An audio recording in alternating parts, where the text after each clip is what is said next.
Good morning, Tribe, and welcome to the donut shop at the beginning of the world.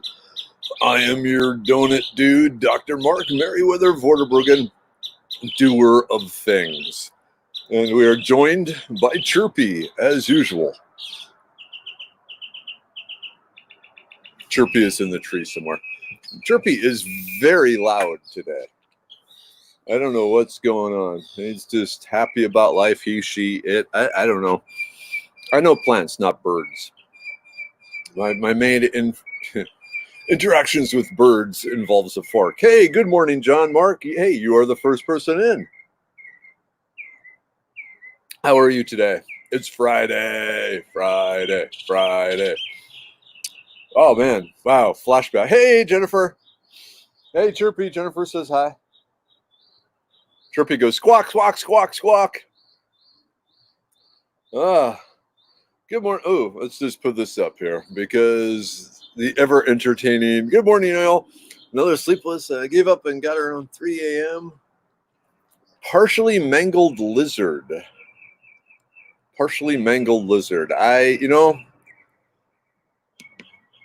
I've learned over the years there are certain people you don't ask certain questions.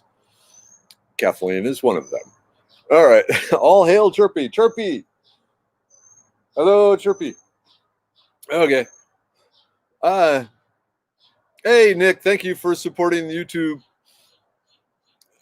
John Mark. Oh, I'm beautiful. Well, judging from your picture, you're a dad who loves his kids. And so there's a true beauty in that. Good morning, Eric. Good morning, Joe. Holy crap. Sorry, Chirpy is just singing his or her little heart out today. I'm going to have to, I'm just going to turn the show over to Chirpy and drink coffee.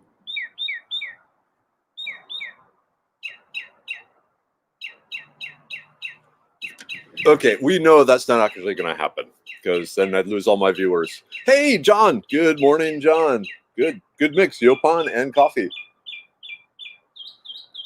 All right. If you are not outside right now and in the Houston area, just put your iPad or whatever down and go outside. It is amazing out here. It's like 70 some degrees, dry. This is a sort of this is still a little warm compared to the summers in Minnesota, but I mean this is almost scary about how beautiful it is in June here. I swear, Ice Age. We got an Ice Age coming, and I'm just adjusting this a little. You heard it here first. Ice Age. As a ham radio operator, I'm always keeping an eye on the sunspot cycle, and we are in this minimum that's been going on a lot longer than normal. And when the sunspots are missing, the overall energy output of the sun is actually a lot lower too, to the point where it can have some fairly big effects on the weather. Good morning, Leslie. Oh, you're okay. You're the smart one. You're watching from the porch. Good morning, Persephone. Good morning, Kimberly. Good morning, Julie. Did I miss anyone? Good morning, Kimberlyn. Good morning, Chad. Oh, cool. You've been a fan for 10 years? Cool. So, Chad, the morning shows are basically random, nerve synapse blowouts in my head that I then speak about. So there's no rhyme, reason, or anything like that. Yes, there is plant information, but there's all sorts of other information too. Hey, good morning, Jordan. Good morning, Kimberlyn. Good morning, Stacy. Oh, Persephone, definitely get a thing. It's cool. I mean, if nothing else, you'll learn how to use the radios to keep track of what's going on behind the scenes. If depending on where you are, like with mine, I also keep track of what's going on to the emergency dispatch in Houston. So police, fire, ambulances, things like that, which has been very useful and very terrifying. Like I said, the number of violent crimes in Houston is skyrocketing. Hey, good morning, Mike. Good morning, Joe. Good morning, Beth. Good morning, Donald. Good morning, coffee. Okay, now I'm having a flashback to Goodnight Moon. We need to write a Good Morning Tribe book. Chirpy is. I wish I had Chirpy's lung power because this bird is amazing. Okay, and I was out here early this morning just watering some of the corn and stuff, and already wah wah wah wah loud bird noises. Cool. Your husband is a hammer too. Excellent. Hey, good morning, Carrie. Oh. Something I actually pre-planned something. So oh wait, okay. We'll get to Tina's. We'll do Tina's question first. Then okay. So aside from the obvious drying and saving the berries, okay. So really, just dry the husks and crush them up into a powder, or leave them as husks. There's really no other need to do anything other than dry the husks. So the xanthoxylum, that is the toothache tree, the prickly ash, the plant with the novocaine in it. It's also the secret ingredient in Szechuan cooking. So they take the husks from the seed pods, the berries, mix them with hot peppers in some sort of sauce, and the numbing effect changes the hot pepper into Szechuanness sort of flavor. So you can make your own East meets West sort of Szechuan, Louisiana hot sauce fusion type thing by crushing up the berries of the prickly ash, peppercorn, the prickly ash tree. And you know what? I need to set my coffee down. I don't have my normal tree stump here. Let me just pull this up. For those of you who don't know what a prickly ash is, I have one growing in my yard, but hold on.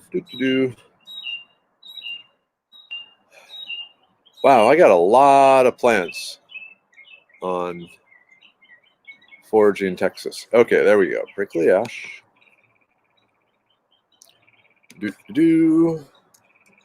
Copy.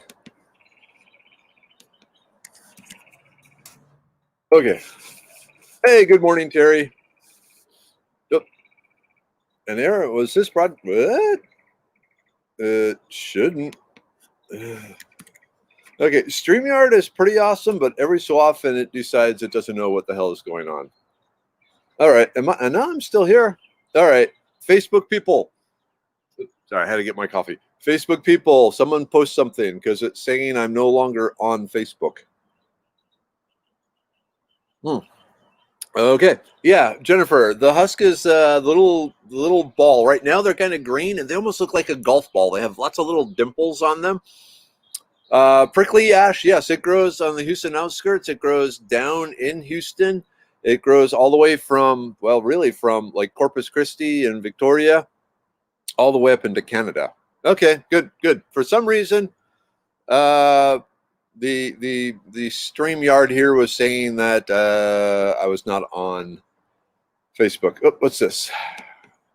All right, there's a beetle laying its eggs and worms were hatching. I think I popped a beetle and birdie combo and immediately started to smell them. Okay, Jonathan. Okay, if you are driving bugs and worms and beetles and stuff out of the like blackberries, a vinegar works too. Like a quarter cup of vinegar added to 1 cup of vinegar.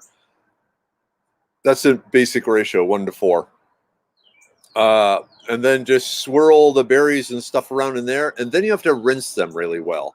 Especially, you know, when you pull the blackberry off, it has that little cap or that little divot in it. You need to rinse out. But I find usually for everything I'm doing now, just 1 part vinegar, 4 parts water mixture seems to be a lot quicker and better and detoxifying and all. Can you hear this dude? Holy moly. Okay. But yeah, the vinegar, it's just, I think it's better overall. You do have to rinse it really well so you don't have any of the vinegar left. Okay, cool. All right. So lots of people still on Facebook. Yeah, so just dry the husks. Let me try it one more time. I don't know. Maybe it's showing up or not.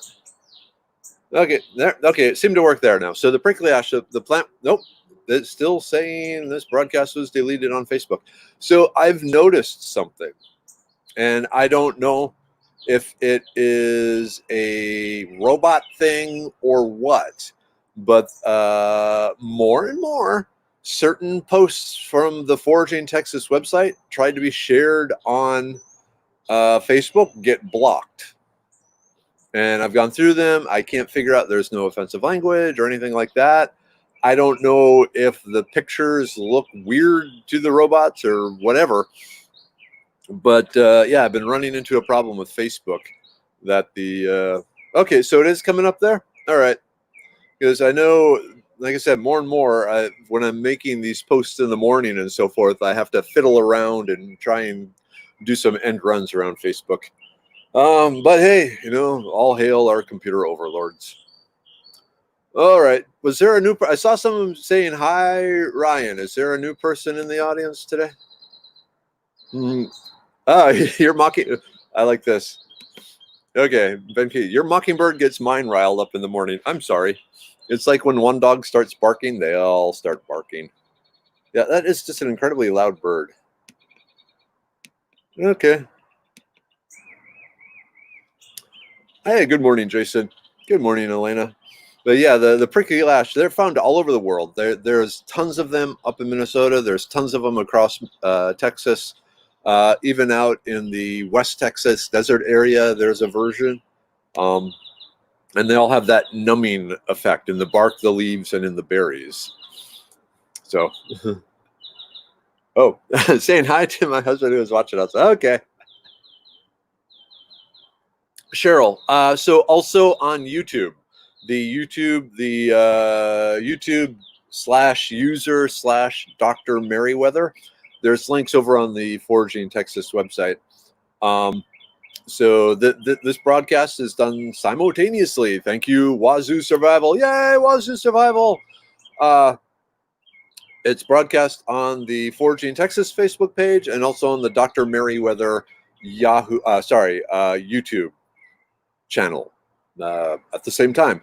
The main difference is that the comments made if you're on Facebook stay with the video, and YouTube comments made during the live broadcast disappear when the broadcast ends. The broadcast stays on YouTube, but the comments disappear. Yeah, prickly ash is almost always on the fence line because birds love the berries and the seeds, and then they sit on the fence line and then they poop, and then the seeds get deposited along the fence line. All the fence lines, like all along 2920 and 290 heading into Austin, from all the way from like that Buc-ee's out on 290 and just past 2920, all the way through Austin and off into the hill country. There's the prickly ash everywhere. Yep. Yay, Wazoo Survival. Okay. Now, to get back to what I had actually planned on talking about. So those of you who joined the Merriweather's World on Wednesday evening saw Merriweather and I making an elderberry syrup. And because we didn't have quite enough elderberries, I threw some goldenrod in there. And I will admit, adding the goldenrod was kind of an experiment just to see what would happen. Oh my God, absolutely delicious. I am now going to make a purely goldenrod based syrup because, at least to me, it was absolutely fantastic. There's no way to describe the flavor because we all have different taste buds. But to me, it was kind of a gingery, zingy sort of flavor that was totally awesome.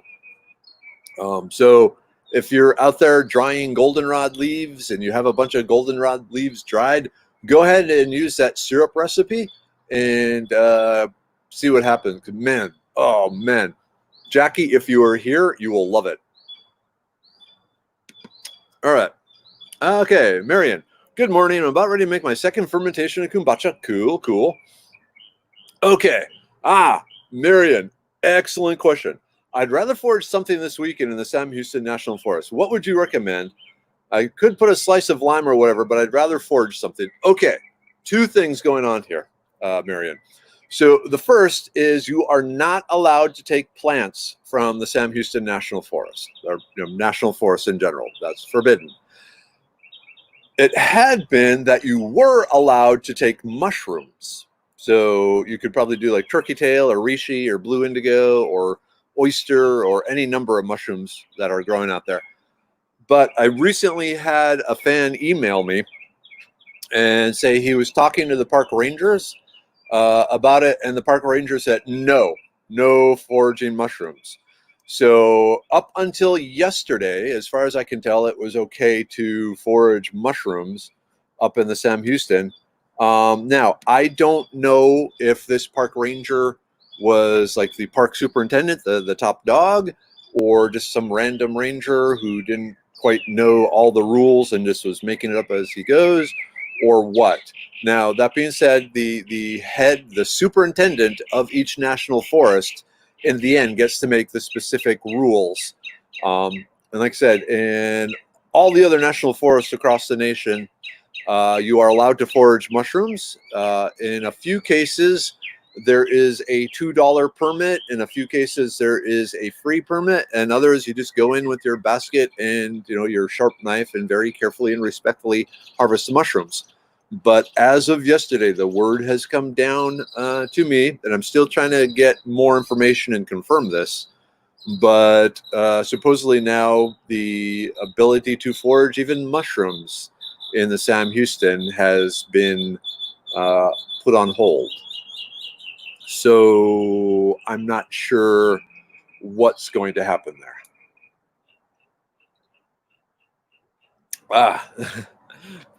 Okay. Stacey, have you ever done a tour of your yard? I want to see what it looks like. Actually, fairly often I end up walking through there.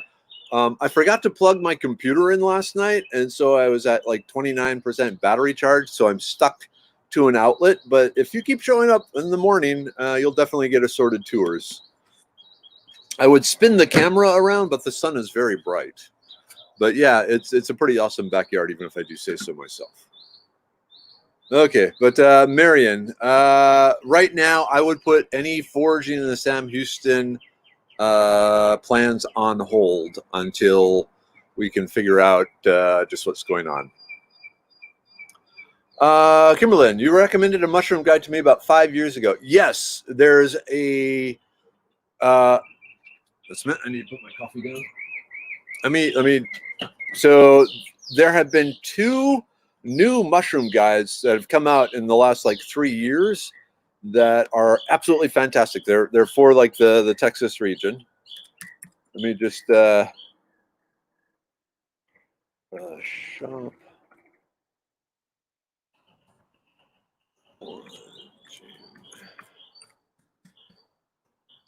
So in the Amazon, what the heck? Oh, sorry.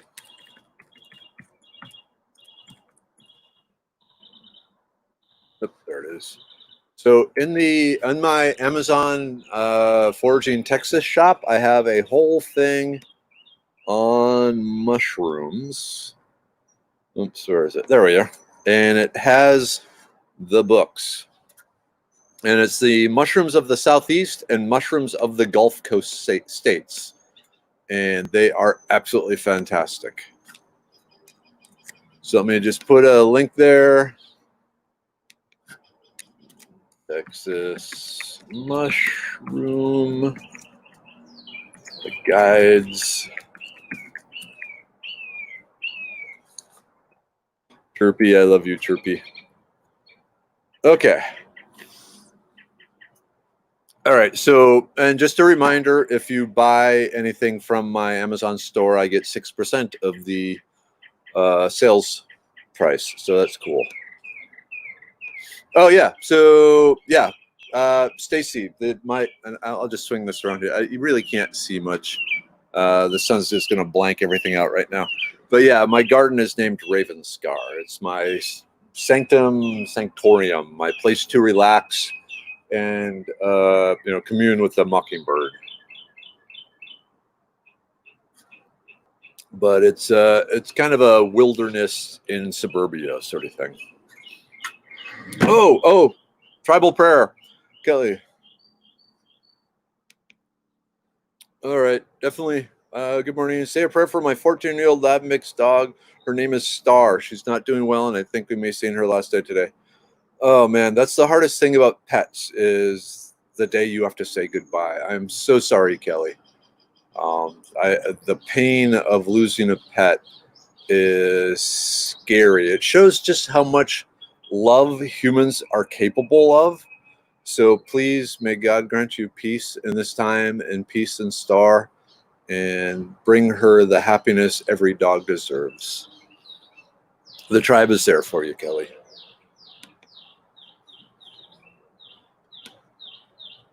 So Kelly, is it okay if I tell a pet story? It involves a cat. But I don't want to take away from what's going on with you right now. So I'll tell it tomorrow or Monday. Yeah, it's to the point now where I kind of don't want to pet because I know what a blubbering mess I'll be when it's time to say goodbye. I'm gonna drink some coffee. Okay, so yeah, I'll save this story. This isn't about me. This is about the tribe. But yeah, the oh, okay. So daily update. I don't have anything at this point. The last I heard was when Dad showed up here at the donut shop yesterday and mentioned that she was up and well enough to go shower. So that's a good sign. But I have not heard anything since then. I have a call out to Dad asking. So we'll see. Okay, Kelly is saying it's okay. So for those of you who don't know, both our daughters are adopted. We figured out early on I was not able to have kids, and so we were discussing Mrs. Weather and I, what options do we want to just live their lives as dinks, double income, no kids, or adopt, or try and do some artificial insemination or something like that.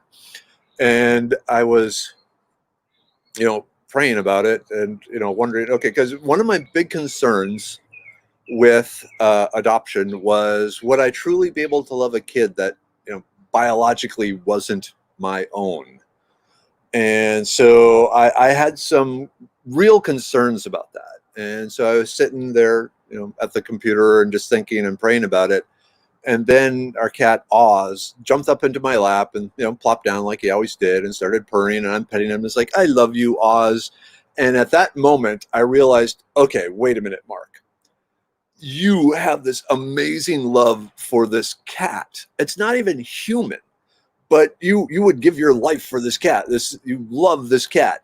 Why would you not feel that same sort of love, or even a greater love, for a human child? And it's like, immediately I was, okay, we're doing the adoption, and it's worked out beautifully. I mean, 17 years ago now. So wow, 17 years. And I still miss Oz. He's actually buried over in the far side of the yard. He was an awesome cat. He was named Oz after the character from Buffy the Vampire Slayer, because he never spoke. He never meowed. Occasionally you would see his lips move, but he never made a noise. And if you know Oz from Buffy the Vampire Slayer, he was the one that very, very rarely spoke. He was like the silent Bob of the Scooby Gang. And so it just seemed the perfect name. His nickname was the Pretty One, because for a cat, he was just an absolutely gorgeous cat. Just beautiful blue eyes. He was a Siamese tabby mix, and just really unique looking. All right. Okay, Jonathan, do you put out bird seed for Chirpy or foraging the guy? No, it's pure wild food. I don't believe in bird feeders. Bird feeders are a terrible thing for birds. Because they spread diseases, and then they also spread, well, not only are they terrible for the birds because they spread diseases a lot, but they also end up spreading a lot of non-native seed around that then grows into plants.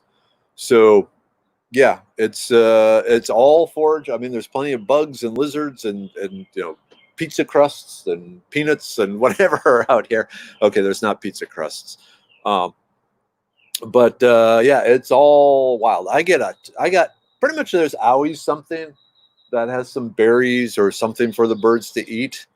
And so I figure, birds didn't have bird feeders. A lot of people feed the birds, put the bird seeds out. That's their choice. But everything I've looked into, well, I don't want the seed in the yard. But also, it really is. People don't clean them and disinfect them nearly the way they should. And so it ends up actually spreading mites and disease quite a bit. So, oh, yep, both 17 years old, Serenity. Here's to the souls that came from other parents that are now part of yours.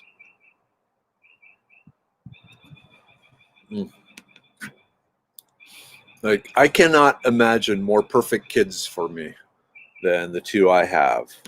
They are unbelievably, they talk about nature versus nurture and all that. And I'm kind of on the fence. There's a lot of things that show that biologically you are set to do certain things. But at the same time, man, these kids have, I often, believe it or not, I actually forget that they're adopted. They're my kids. Their soul was, part of it came from me behind the scenes or something. But yeah. Okay. Yeah, enough about that. But yep, it's I'm really sad because Minnie Weather turned 17 and she's going to be a senior this coming year, and after that she's off into the world. She's got plans. Well, she has ideas. She doesn't have plans yet, but she has ideas. But I fear she's going to do to me what I did to my folks. Okay. Ooh, Stacy, what books would you recommend newbie foragers? How do you become good and confident and able to do it safely? Should I take a class? Okay, yes, Stacy. Definitely, classes are great ways of getting your hand held and get over that first initial bump. I recommend looking at one of my classes, Foraging Texas, upcoming classes. Look there. And you'll be amazed at all the plants around you that are edible. And like, at least when I'm teaching it, I'm going through and showing you all the different structural features. You have to look at the plant to zero in on the, properly identify the plant or mushroom, as the case may be. If you go again to the shop Foraging Texas, the Amazon.com/shop/Foraging Texas, to the main thing. Let me put that up there. I actually have a number of foraging books that I recommend. You know what? I'm going to have to hold on a second here, including my own. But hold on.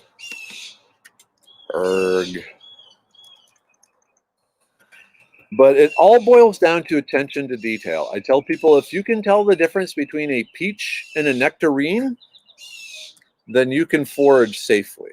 You just have to look at the details, and these books are really good at, they have multiple pictures and say, okay, look at the leaf. This is what you need to look at on the leaf. This is what you need to look at the stem. This is what you need to look on the flower. This is what you need to look on the fruit.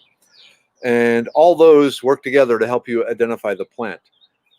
Now, I'm assuming you are here in Texas. And so the Idiot's Guide Foraging, my book, it's designed to cover all of North America. But since the publisher wasn't flying me all over North America to get pictures, all the plants are plants that are available in Texas, as well as other states and Canadian provinces of lesser importance. So if you get the Idiot's Guide Foraging, there are 70 plants and mushrooms in there. They're pretty much all found in Texas, as well as the rest of North America. But it's all about attention to detail. So you need to learn some terms. You need to study the vein patterns of the leaf. You need to study the edge of the leaf. You need to study how the leaves are arranged on the stem, the flowers, the fruit. All these sort of things come together to proper identification. The other secret is, don't grab these books and head off into the woods thinking you're going to find plants. Start at your doorstep. Start at your front door, your back door, and just figure out what plants you have in your yard. Even what the grass is, what landscaping plants, what weeds, what trees. Figure out what those are. Look those up. Google them. Like oak tree, edible, medicinal, and hopefully you'll find a bunch of information on. Well, actually, usually I'll do like, some unknown plant.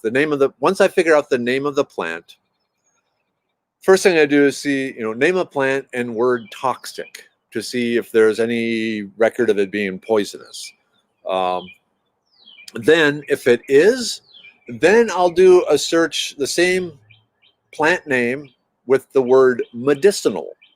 Because a lot of times the difference between poison and medicine is dosage. And so I'm just saying, is there any medicinal uses to the plant? And then finally, edible. So, it's a great place. Just start at your doorstep and figure out what plants you have there, and then expand outward. Because you want to see what's around you, what you have access to. So heading off into the woods is for one thing, you're going to be overwhelmed by just the sea of green. But in your yard, usually you might have like 12 plants, and you can figure that out pretty quickly. So that's the advice. And then, of course, the classes work really well for, like I said, holding your hand and going, okay, look at that. This is, I'm pointing out something that is 100% certain. There's no guesswork, and I walk through all the structural features. So when you're no longer there, you can go, okay, he said deltoid leaf, palmate, vein pattern, rosette, blah, blah, blah, 5-petaled flower, purple stamen, dragon, sort of thing. And, we'll cover the common weeds that way. I feel like I got off topic, but oh, wow. Okay, it is 7:59. Okay, and again, Charles, all I know is she was able to get up and shower yesterday. Yeah, Stacy, definitely do classes, live classes all across Texas. If you go to, let me put it in here, www.foragingtexas.com is my website, and on there you need to check this out, Stacy, because there's over 225 plants described in great detail on this website, multiple pictures, maps of Texas, toxic mimics, the whole thing there. And then also there has the list of upcoming classes, medicine making workshops, the whole shabeel type stuff. And then, of course, the Wednesday evening live shows. Though next Wednesday, oh, that reminds me, it's a little after 8, so hopefully there are a few here. Next Wednesday on Meriwether's World, Chris Hamblin will be in talking about his work with elephant conservation. And also remember, Chris is the one that has the spare copy of Idiot's Guide Foraging that I guess that night we'll actually draw a name out of the hat. I'm still fighting with old computers and taking donations to upgrade the computers for Foraging Texas. If you go to the website, there's a list of exactly what I'm trying to get. And if you donate towards that, then your name will go in the drawing for either a copy of the Idiot's Guide Foraging or 2 of the Wazoo Foraging bandanas. So thank you for that. All right, tribe. Okay. At this point, I need to get running. Before I start work, I actually need to get the car inspected for the yearly inspection. But other than that, I will see you Monday morning. I'm not sure if I'll pop up with any posts over the weekend. Sometimes I do, sometimes I don't. We'll see. But for now, gotta go. Have a great life, tribe. Have a great weekend. Stay safe. Stay loved. Love your pets. Hug your pets. Hug your children. Hug your neighbors. Well, maybe not hug your neighbors now. the whole COVID thing coming up again. But you know what to do, and that is just be excellent to each other. All right. Bye-bye. And broadcast. There we go.